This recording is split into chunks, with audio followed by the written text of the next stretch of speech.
All right, so you're gearing up to spend some time this weekend on Case Study 10, GNN by hand. Welcome to the explainer for this module. In this one, we're completely stripping away all that deep learning magic. We're putting the massive frameworks aside, and we are going to build a graph neural network literally from scratch. I'm going to walk you through exactly what you'll be doing, why it matters, and a few things you definitely need to look out for. Let's start with a really concrete physical scenario. Think about a real engineered system, let's say a regional manufacturing network. Now imagine a storm hits or a critical part is unexpectedly delayed. Your emergency operations center needs to know exactly which factory disruption is going to cause a cascading failure across the entire system. You can't just guess based on who produces the highest volume, right? You absolutely have to know how that shock travels through the chain. And this maps directly to our core professional skill for this module: predict. Now, most engineers reach for a naive approach first. They look at a flat spreadsheet of factory features and they try to guess the risk based purely on individual data. But here, we're moving from that naive, flat feature guess to forecasting actual outcomes using network structures. We're actually using the topology of the system itself as a predictive feature. Now, before you even think about touching a single line of code, you're going to slow down and physically draw this out on your sketchpad. You'll literally draw a simple 6-node chain, assign some basic output features to those nodes, and map the whole thing out. Why? Because the real thinking actually happens on paper. The software, that's just there for verification. If you can't draw the network, you really can't analyze it. Right there on your paper, you're going to trace one message passing step entirely by hand. You'll calculate this enriched input, what we call x tilde. It's super simple, just a node's own feature plus the mean of its neighbor's features.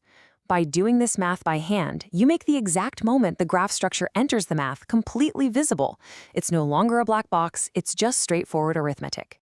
Once you've got that sketched out, you'll jump into the interactive in-browser lab. There, you'll see a 4-factory toy model, and you're going to compare, side by side, what a plain neural network sees versus the structural awareness of a graph neural network.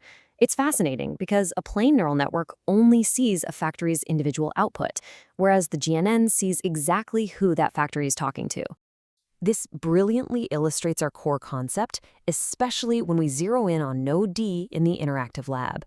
Factory D might have absolutely no special features of its own. If you looked at it in a flat spreadsheet, it would look completely average. But physically, it sits right at the convergence of 2 upstream suppliers. It is a literal structural bottleneck. As you step through the lab, you're going to calculate the math yourself to solve the learning check. You need to figure out exactly why node D gets this mathematically higher enriched signal of 1.35 while its peers don't.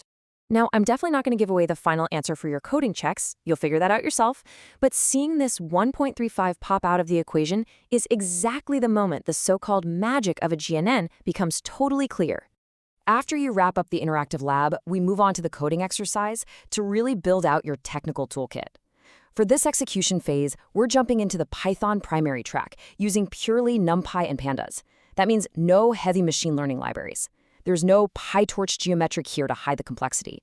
You are going to write the matrix algebra yourself, which lets you verify exactly how the adjacency matrix interacts with your feature matrix.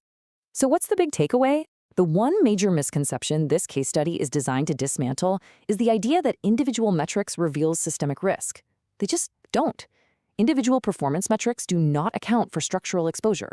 A GNN sees the structural exposure, those hidden convergence points, that flat tabular metrics completely miss. Which brings us right back to your starting point. Before you open your laptop, pull out your notebook. Here is your sketchpad prompt.